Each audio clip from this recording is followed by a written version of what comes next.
Once upon a time, Jupiter and his son Mercury came down to visit the earth. They dressed themselves as ordinary travelers and went to the land of Phrygia, where they came one evening to a little village. They were tired and hungry and were glad to see the lights in the cottages. "Let us ask for food and shelter here," said Jupiter. "We will see what kind of folks these be." As soon as they reached the village, children came out to see them. They shouted rudely at the strangers and threw stones at them, while dogs barked loudly and made as if they would bite them. Jupiter knocked at a cottage door, and when the woman came, he asked courteously if they might have food and shelter there. The woman laughed in his face and answered him rudely that they had enough to do to keep themselves without feeding strangers. She slammed the door and left the travelers standing on the doorstep. At cottage after cottage, the gods found the same answer. None would help them. None would give them even a drink of water. Jupiter grew up angry and vowed that he would bring destruction on such a wicked village. Soon they came to a tiny cottage set a little way up the hill. But it had but one room. But the garden was neat, and the thatch on the roof was well patched. The gods knocked at the door, and it was opened by an old woman, Baucis. Baucis and her husband Philemon had lived in the little college ever since they had first married. They had always been happy together, and unlike the rest of the villagers, they were kind-hearted and courteous. The woman welcomed the two travelers and bade them enter. Philemon placed a bench for them and put a cushion stuffed with seaweed upon it. Baucis went to the fireplace and kindled a fire. She placed the kettle on some sticks and promised to give the strangers warm water to wash in as soon as the kettle boiled.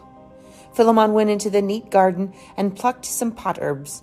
He took down with the flitch of bacon that hung from the roof and cut off a piece. Baucis put it and the herbs into a pot, then poured some hot water into a wooden bowl and set it before her guests, inviting them to watch. Although the strangers looked like ordinary travelers, the old woman felt that there was something unusual about them. She wanted to give them the very best she had, but alas, she had so little. She took out a very old and coarse cloth to spread upon the table. It was snowy white and was only used on special days. She set some olives on the table and some berries pickled in vinegar. Philemon pulled some radishes from the garden and brought cheese from the cupboard. Some eggs were cooked in the hot ashes and served in earthen dishes. Then the stew from the pot was ready, and the two strangers fell upon the simple meal with good appetite. At the end of the feast, Baucis produced some ripe apples and some wild honey, beaming with delight to see how heartily her guests enjoyed their meal. For drink, there was some new wine in a pitcher. The strangers were very thirsty and drank a great deal. Baucis began to feel astonished that her old pitcher held so much wine. The guests drank cup after cup, and yet the pitcher always seemed full. How could that be? The travelers filled their cups again and drank. Baucis and Philemon thought that surely the pitcher must be empty now. They peeped in to see, and lo and behold, it was full of wine to the brim. Then the old couple were terrified, for they knew that their guests were no ordinary men. They looked at them closely and knew them to be Jupiter and Mercury. Full of fear and dismay, they fell upon their knees and begged their visitors to pardon them for their poor meal that they had offered them. "We gave you the best we had," they said, "but our best is very poor, we know. Forgive us, lords, for the coarse fare we have set before you." Suddenly, Baucis remembered they had an old goose who guarded their cottage for them. She would kill that as a sacrifice to the gods. She whispered to Philemon, and the two old people went out to get the goose. But the bird did not wish to be caught and killed. It used its feet and wings well, and hissing and cackling ran this way and that to get away from Baucis and Philemon. At last it ran between the knees of the two gods themselves and stayed there. "Do not slay your goose, old people," said Jupiter gently. "We are gods, as you have guessed.